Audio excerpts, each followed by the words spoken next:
على آل یاسین. السلام علیک یا حجت الله و دلیل ارادته. السلام علیک یا بقیت الله فی ارضه.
در سخنان ائمه از قیام پرچمداران سیاه خراسان به عنوان پرچم هدایت نام برده شده است.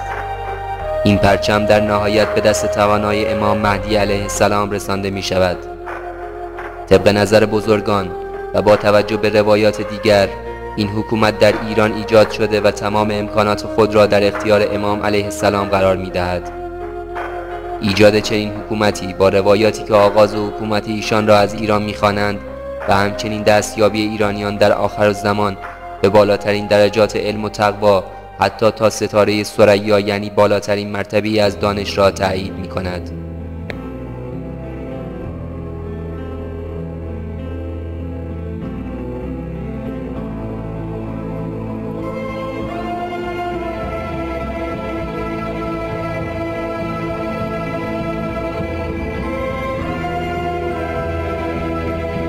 پس از شکست اسرائیل در جنگ 33 روزه، هالیوود اقدام به ساخت فیلم ضد ایرانی 300 نمود. در این فیلم نماد سپاه ایران که قصد سیطره و نابودی تمدن غرب را دارد، پرچم‌های سیاه می‌باشد.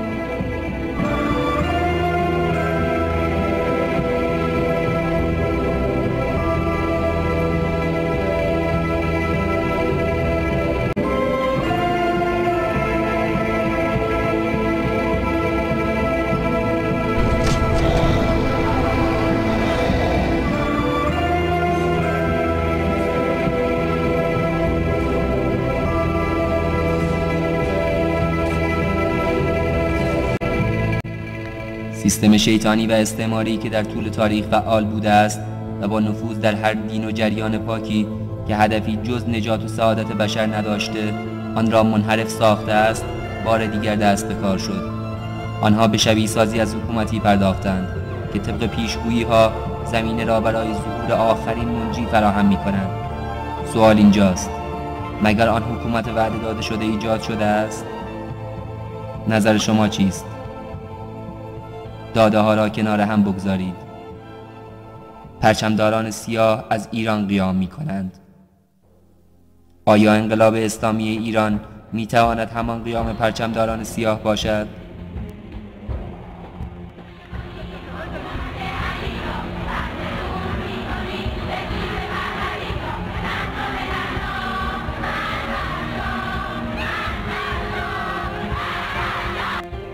مشابهت غیرقابل انکاری بین انقلاب اسلامی در ایران با حکومت زمین ساز ظهور وجود دارد. حتما میپرسید دلیلتان چیست؟ آیا ممکن است انقلابی با این توصیف از دید ائمه علیهم السلام جا مانده باشد؟ انقلاب ما چیزی نیست که از مد نظر اولیاء خدا و اوصیاء پیامبر گرامی اسلام دور مانده باشه. می‌فرماید وقتی زمانه به ظهور نزدیک میشه در آخر الزمان، حوزه علمیه، به تعبیر ما حوزه علمیه، مرکز نشر معارف اهل بیت، از نجف اشرف به قم منتقل میشه.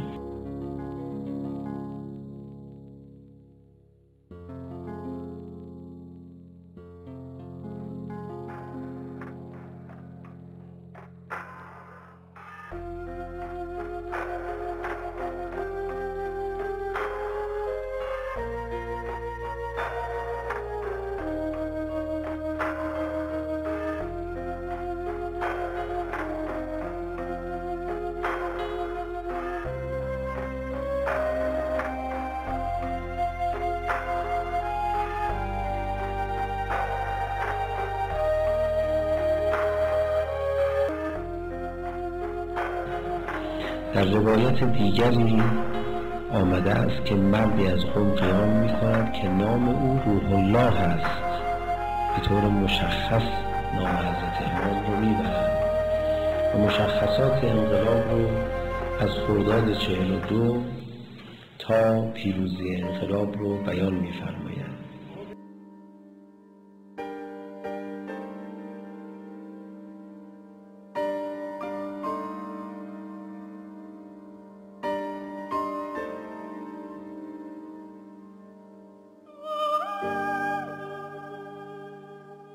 People out there want to keep science in a little box. Has a value all of its own. If it has additional good consequences, so be it.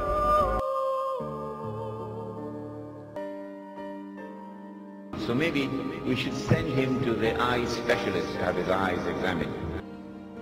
The Quran says that the heart can see.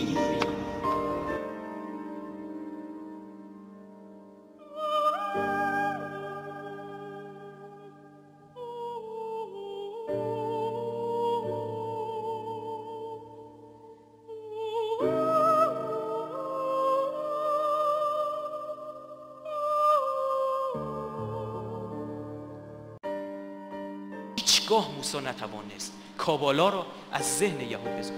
اینجا بزرگترین اتفاق و نحس‌ترین اتفاق هستی میفته، دمیده شدن کابالا در کالبد دین و تحریف میشه. آقا یه تحریف شدنی که اگه من برای چند تا مثال از تورات برات بیارم، عیناً از تورات ها تعجب میکنی. آخه واقعا اینها مثلا در کتاب دینی موجوده.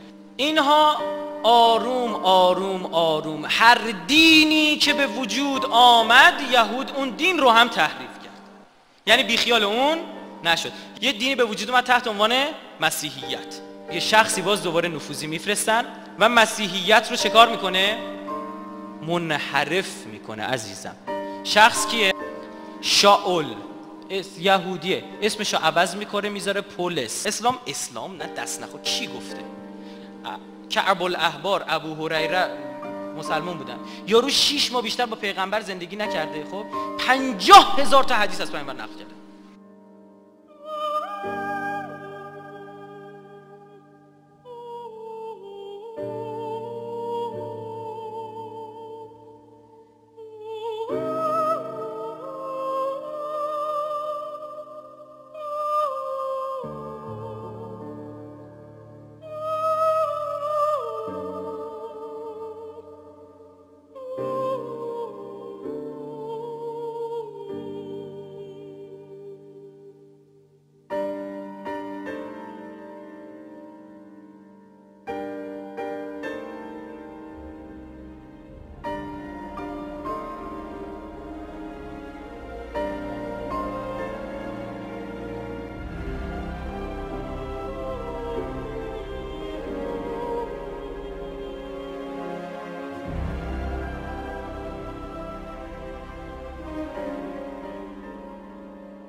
بعيدا ونراه غريبا برحمتك يا أرحم الراحمين. العجل العجل يا مولاي يا صاحب